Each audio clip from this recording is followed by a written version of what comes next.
When radio was raw and wild, PJ was in charge. Producing radio and TV for some of the greats in the industry, PJ has seen it all. From Disco Duck to What the F***.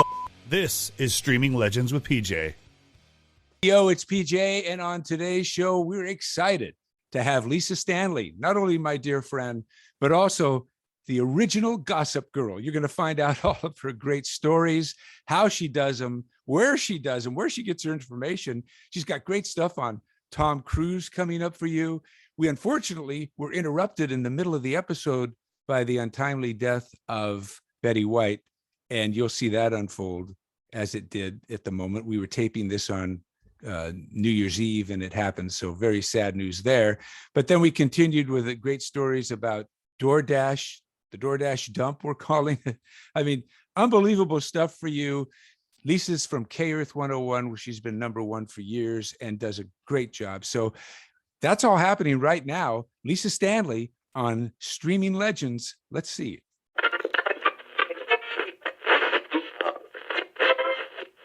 Well, hello, Lisa Stanley. Thank you for joining us. Hello, Paul Joseph, one of my favorite humans on the planet. Oh, you're so sweet. You are definitely one of mine. And, you know, we've definitely palled around a lot and worked together and done all of that great stuff.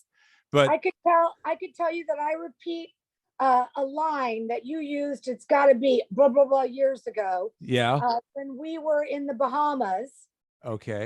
And we went into a store shopping for your lovely wife to get her a purse. Uh-huh. And we went into a store, a designer store called Fendi.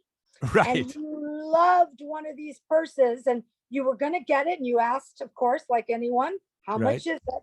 And when they told you the price, you looked at me and Ellen and you said, oh, I'm offended at that price. Yeah. Well, I mean, I mean, the shock of going into those places, you know, you grew between you and we're talking about Ellen K. And we were, you know, buzzing around there. And yeah, I always had to come back with a gift for my wife or / girlfriend at the time, whoever. I don't know if I had married her yet or not. But, I don't think you had married her yet, but yeah. Man, that line still to this day, yes. I repeat it when someone has offended. Oh, that is funny. But you guys always took me to the most expensive places. And I'd say, hey, come on, guys. I need to get her something, some shoes or something. And then I'm standing in this place where a purse is like, you know, $4,000, $5,000. Can I just get her a little wallet or something from Walmart? That won't work. Yeah, that was crazy. Fun times, but we had so many trips together because, you know, you worked, obviously you worked on our show for a long time, the D show and all of that. And, think of the trips. Now you went to New York with us, of course. Yeah. Hawaii. Yes, many times Hawaii. Yeah, we did Hawaii a lot. That was really fun. Really fun. Yeah. You know what made it so fun?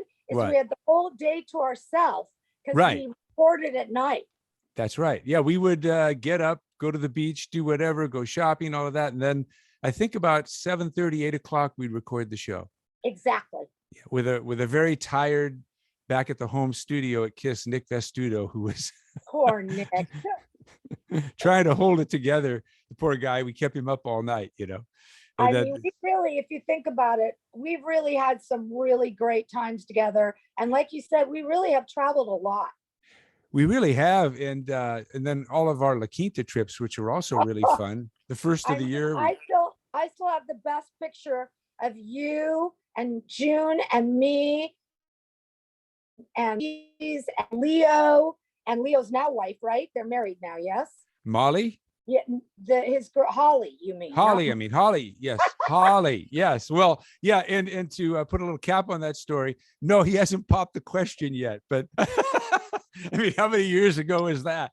Well, you know what? He's still getting to know her. Yeah, that's right. That's right. He's still feeling it up. So, I mean, feeling it through. I have to say thank you, because without you, without Ellen, without Jack Silver, without Dees, I wouldn't be where I am today in my career, for sure. Oh, well, bless you. You know, you are such a talent. I call you, and when I'm just talking about you and you're not listening, first of all, you're so talented. But secondly, I call you the original Gossip Girl, because you are. I mean, you did it before it was trendy to do, and you did it like you started without the internet and all that. So you had all these sources and connections and everything, and you probably still do. I But do. so, yeah, you do, right? You have all that. So Even more now, because being on air now predominantly, unlike, I was just one of your cast of idiots, as we used to call right, ourselves. right. Now, of course, I co-host my own show for the last 21 years. Unbelievable. Unbelievable. And that's really thanks to you guys. But now I have a plethora, a human Rolodex, if you will, that I've gained some fabulous celebrity friends and just fabulous people along the way. This has been a godsend. I mean, how does that work now? You're home, you're getting ready for the show. Lisa Stanley, as I mentioned earlier in the open, she's on K Earth 101 here in Los Angeles and co-hosts that show in the morning, does a brilliant job. It's a #1 show. But how do you get those responses? Like, does somebody email you and say, hey, Lisa, I just saw this, I just heard that? How does that work? So I think it's a lot of texting more than emailing, or someone will DM me. Or, by the way, pre-COVID, when was that? Can't remember. Really? But pre-COVID, I was out 7 nights a week. If you saw my social media platforms, then where I was, who I was with. And so a lot of it was me seeing it. But a lot of my friends now are kind of famous. And believe it or not, they will tell me stuff and I will ask, can I talk about it? Like, I'll give you, for instance, I went to Leah Remini, her birthday party. I love her. I love Leah, the best. Yeah. Sitting down the way from me was Ben Affleck and J-Lo. Oh. Okay. And when I tell you this is for real, this is on like Donkey Kong. There was no paparazzi, nobody. I mean, Les Moonves, Julie Chen, full of celebrities. Yeah, full of celebrities. There was no reason for them to pretend. And let me tell you, they couldn't keep their hands off each other. Really? Yeah. Wow. And so I asked, can I talk about it? Yeah, you can talk about it. Don't post a picture till I do. Well, that's fair. Yeah, no, that's really fair. But I know you do that. And that's you're describing one of those things, but you have like this sixth sense of being at the right place at the right time. And there are just certain people. I've never been one of those people, but there are certain people, and you are definitely one of them, one of the few that always show up at the right place, the right time to get that kind of information. I mean, I know. I said when my dad, God rest his soul, I just lost him. So sorry. He's a great guy, by the way. I love your dad. He was amazing. My dad was the best. Yeah. He used to say to me, this is why this job is made for you, because you can go to a gynecologist's office and sit next to Melissa Gilbert. Yeah. Okay. I mean, he goes, you just walk in somewhere and guaranteed there's going to be a celebrity sighting, if nothing else. Exactly. I tried that last week. I tried to walk into a gynecologist's office. It didn't work. No, it didn't work for me at all. Did you give him the man spread? I did. I did my best. I took all your advice on the bikini waxing, and nothing worked. It just didn't work.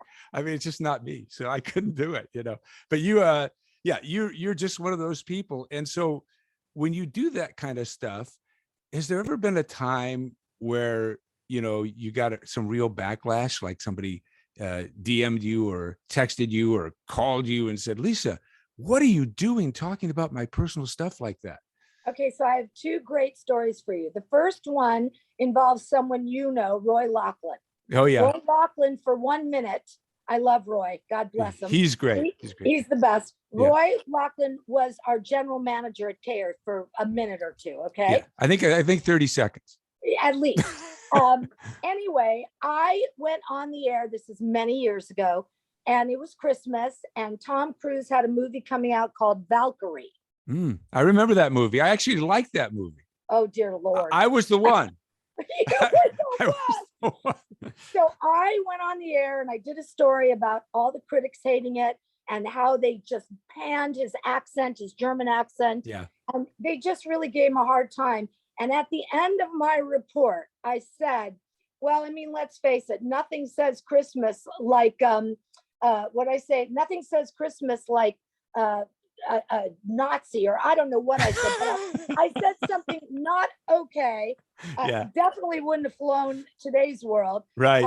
But either way, Tom Cruise was in the car with his children, taking them to school, heard it, Right. called Roy. Oh my God. Roy came running down the hall while we were live on the air, made us go to commercial and said, this is what just happened. Right. And as our punishment, and poor Ellen Kay got dragged into this, Of course. as our punishment, we had to go to Tom's screening room and watch Valkyrie because Okay. Tom was furious that I was saying that without seeing it. And Yeah. I had not. Wow. Wow. Well, yeah, you know, Tom is one of those guys. He listens to the radio and he's monitoring. We had many experiences with him at KISS where he would, you know, basically call in and Yeah. want to correct something we said or say something else about it or something. You know, he's always listening.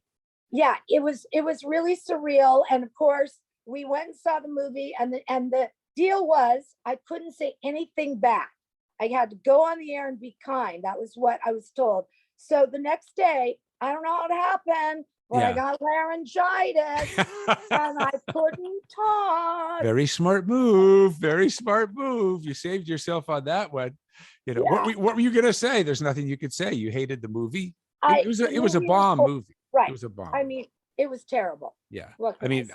I'm a huge Tom Cruise fan. I always have been. So I basically almost like anything he does just because it's him, you know, but I agree with you. That was kind of a rough one. It was bad. And then the second incident, I went on and did a story that People magazine, I was literally not a reporter, I was a repeater. And I was just repeating this story that People magazine did about Melanie Griffith having so much plastic surgery. Oh my God. Yeah.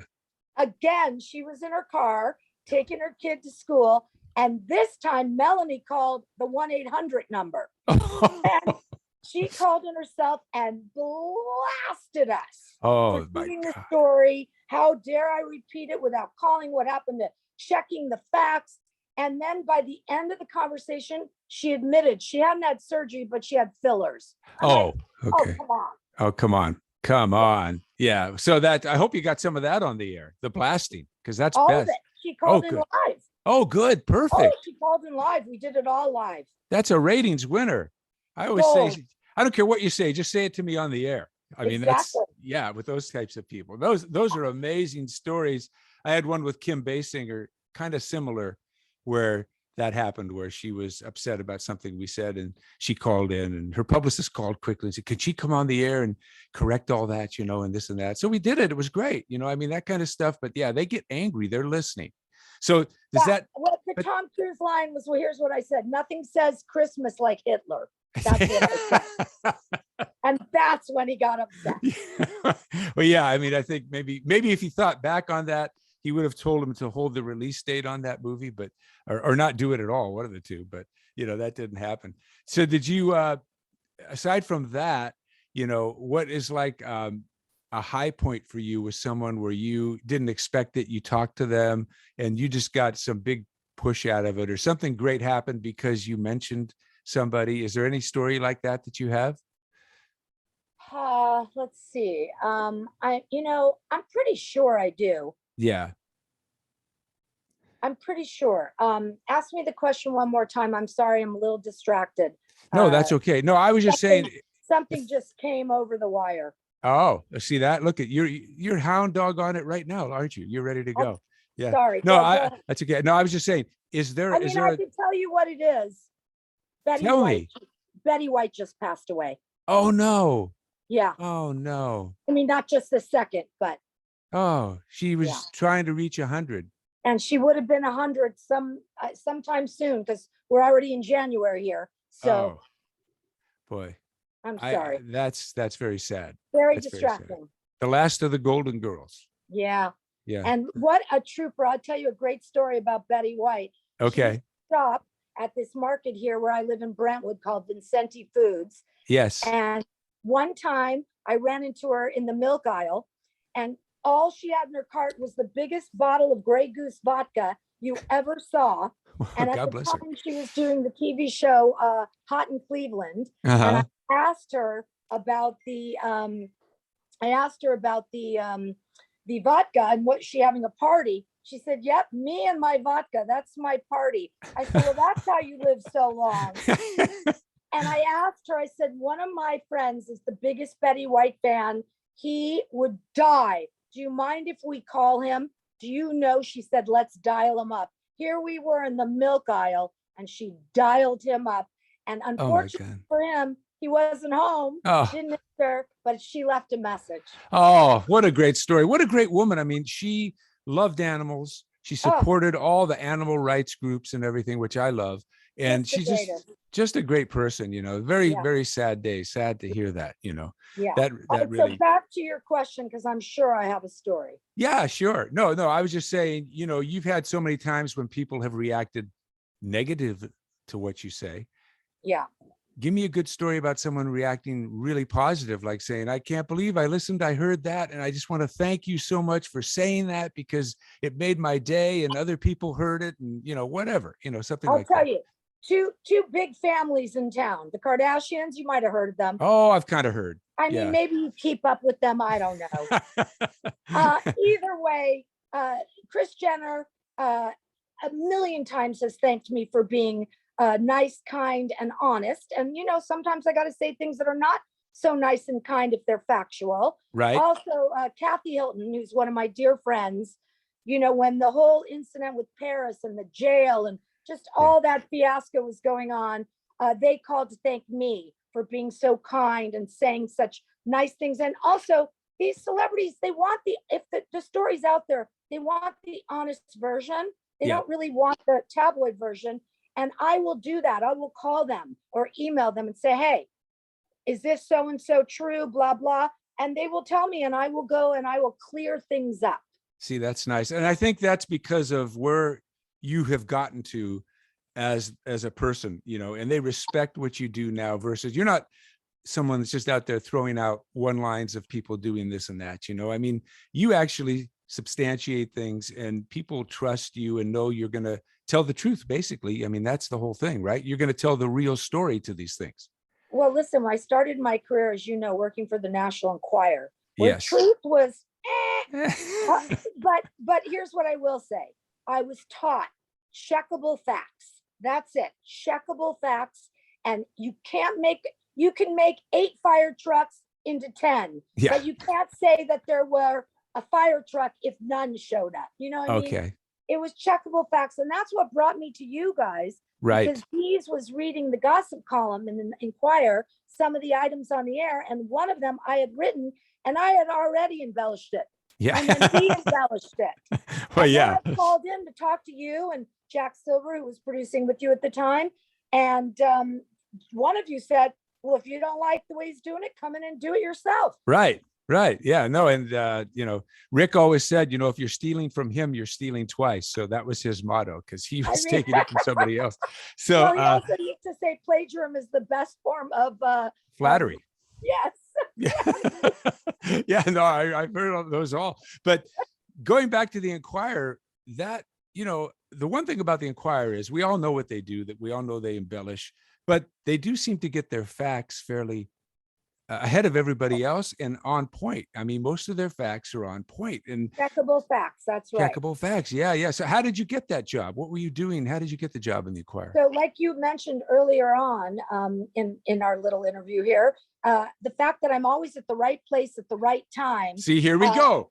I mentioned the gynecologist that I happen to be at the gynecologist and you know, things like that. And it really was that appointment that I was at that spawned this. But I got my job because I had a boyfriend. He, at the time, pretty big baseball player, a Dodger. His name was Tom Niemfuer. Oh, yeah. And my best friend at the time was a girl named Judy Landers, one of the Landers sisters, Audrey and Judy Landers, who I'm still very close with Audrey, very, very close. Mm-hmm. And at the time, Judy was dating Tim Reitman, a Chicago Bear. I know and Tim. The four of us would get together. And I think I had a knee surgery or something. And I couldn't find Judy, which was very unusual. She didn't know, no offense, people, she didn't pee without calling me. I mean, that's how close we were. Tim couldn't find her. Tom was at training camp. It was in Vero Beach.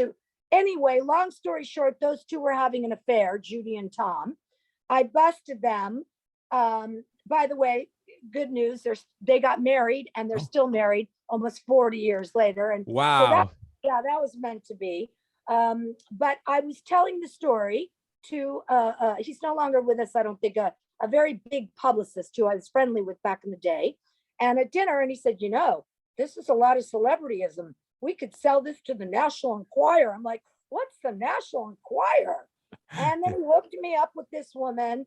At the end of the day, they offered me $10,000 for the story. Wow. I chickened out. I go, I hate these people, which I really didn't, but I just didn't want to sell out my friends. Fast forward about 2 months later, I'm at the gynecologist and I run into Melissa Gilbert, who I happen to have known. She grew up across the street from where my grandparents lived. And she was hysterical crying. She was pregnant and it wasn't Rob Lowe's. And that was her boyfriend. Oh, wow. So I didn't have an allegiance to her. I called back this woman at the Enquirer. So how much will you give me for this story? Look at you bargaining. And after so many times of calling them with these running into these incidences, they finally offered me a full-time job. Wow, that is great. Well, see, that's just what I'm saying about you. You land the right places, but it seems like the gynecologist's office is a hotbed of information for you. I mean, that's where you go. Kidding. That is a good place to go and just sit in well, not now, No. COVID, but pre-COVID, it was the place. Wow. I don't know where you go now. I guess you don't, right? You don't need to. You don't need to go there now, but you stay home and do your thing. Speaking of being at the right place at the right time, or maybe in this instance, Lisa, you were in the wrong place at the wrong time, because there was a huge story about DoorDash driver that actually relieved himself. She relieved herself fully. Number two, at that establishment, you tell the story, because as this turns out, you also manage the building you live in, correct? Correct. My friends own the building and I took it over from them years and years ago because I'm a little selfish and I want to be surrounded with the tenants I like. So there you go. Gives me that pleasure to do it. And it's a pretty easy gig and I love everyone here. So that's an easy thing to do. But here's what actually happened. By the way, this story, I got calls from Sweden. I got calls from Wyoming. This was international news all over the world because everybody gets food delivered. Of course. So the health hazard that was involved, which was my main concern, really put it out there in a big way. So bottom line is, as a Beverly Hills girl, I was getting a laser treatment and my phone starts blowing up and it's my neighbor telling me that a dog pooped all over our lobby.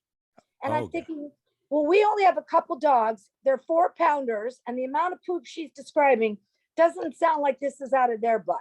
Yeah. So I called the owners, of course, and the people who live in this building would never, not clean up a mess. So I find out no dog. Then I think we have a couple babies and there's nannies. Maybe they changed a diaper. They threw the diaper in the common area trash in the lobby and it fell out. Okay, maybe that. Nope, that's not it.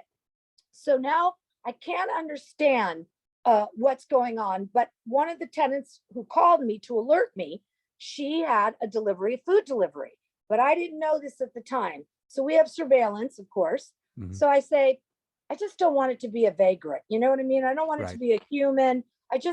I'm okay cleaning babies and doggies, and that's to me no problem. Yeah. But anything else. So I go to the surveillance camera, and what I saw, Paul, you can never unsee, and you never want to see.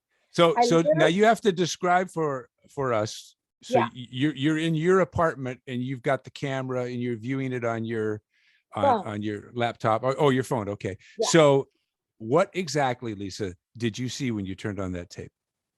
Oh man, reliving that, I'm going to be in PTSD. Sorry. Okay, so I saw a pile of poop. Mm-hmm. We have a common trash can. There's a silver lid with a hole in the trash, to throw your trash through the hole. On top of the silver area was filled with poop dripping down, and poop trailing out of the building. And I really couldn't understand what was happening until I went back and saw. It was worse than what I thought. I thought she had an accident out in the lobby. No, the accident happened before because she came out of the elevator holding her butt. She then, instead of just jumping on top of the trash can and letting it go inside the hole, where even that's disgusting, but better than what she did, she just takes off her clothes, shakes out her poop everywhere, and as she's walking out, gives a kick to get rid of the rest of it. I almost died. A kick. She put her phone down, her keys down, right next to her poop. She didn't care, not a care in the world. Instead of taking off whatever she took off and cleaning up the mess, she wrapped it around her and sauntered out with that little kick to get rid of everything in there. Now, I want to say this. There is no scenario in this lifetime, especially 2 feet away, there are bushes. She could have made it out there and dumped it in the bush like an animal. There's no scenario in my life. I would never think of it. I'd ask the person whose door I was at. I would go in my car. How about that? There's no scenario, but I want to tell you, as social media would be, for the first couple days, I had a lot of backup. And then if you can imagine these little Twitter trolls, these little keyboard cowards in their mother's basement, using their courage, they came after me like nobody's business. What if she had IBS? I'm like, well, then that's not the job for her. No. Also, buy a squatty potty or buy one of those little portable potties and keep it in your car. I do understand, especially in COVID times, there's not a lot of places for these delivery people to use the bathrooms. I mean, now it's a little better. Everything's open. Yeah. I get it. And I am not, listen, I blacked out her face. I didn't have to do that. I knew her name. I didn't post her name. You know, I only wanted DoorDash to pay for the cleanup fee. And if you can imagine, they didn't want to. 7 emails. They wanted to give me $30 credit for the food and a $20 additional credit. And I was like, no, that's not how it's going to work. And they didn't know who I was. Until I tweeted it out and tagged all the media. And within 10 minutes, my street looked like a media blitz. Oh my God. Single news van around the world, Telemundo, everyone was here doing interviews. And if you can imagine, my lawyer goes, well, they're going to pay now. They didn't want to pay. They wanted to 1099 me and make it like I was an employee instead of a reimbursement. I said, oh no, buddy, I'll see you in the media in 5 minutes. And 24 hours later, the check for the cleaning fee was here. Wow. Wow. See the power of the media, right? That's what it's about. The moral of that story is don't poop in my lobby. Well, the DoorDash dump is what we're calling it. But I mean, seriously, Lisa, and this is the question. Have you had food delivered since then? No, never. And I don't know that I'm ever going to be able to. Yeah. And I'll tell you something else. My friends over at John and Vinny, when I called in to get food, and the manager said, why are you picking it up? Usually you have Postmates. And he said, oh my God, that was you. And do you know, they stopped using DoorDash for a while. I think a lot of people did. I mean, that story, I don't even think you knew because you're so close to it. That affected everybody. I mean, I asked you that question if you've had a delivery because I have not since then. It affected me so much because I started thinking the real sanitation is not watched over of the drivers when they're bringing the food. And, you know, and I know they're trying to make a living and I respect that, but you know, there needs to be some kind of guidance there. There needs to be something because these people are handling your food. You don't know what they're doing. I read some articles, I'm sure you saw them, where they actually, some people, they dip in and they eat some of the food. They'll take a bite here and there and do that and then bring it to you, you know. This is why the restaurants need to cellophane every package shut. Yes. Yeah. Yeah. That's really the answer. It should all be locked down to where you know if it's been open. And they're too afraid to try to open it. So they know you'll know. So yeah, that's a great thing. Let's bring that up. Let's be the champions of that. And probably DoorDash now is thinking about something like that with what went on. Highly unlikely. They're so incompetent, but I hope. Oh my God. There are so many great stories and unfortunately we run short of time, but I want to thank you so much for coming on. I know you're busy and I hope you'll come back and see us again. You know I love you. And I love you and I miss you, and we all have to get together, okay? Yes, we will. I promise. We'll do it very soon. But thank you so much for coming on, and we'll see you soon. Thanks for having me. Love you guys. Bye. Bye. Thanks for listening to Streaming Legends with PJ. Make sure to leave a rating, review, and don't forget to recommend this show to a friend. For more podcasts and online content, go to thisisfunner.com.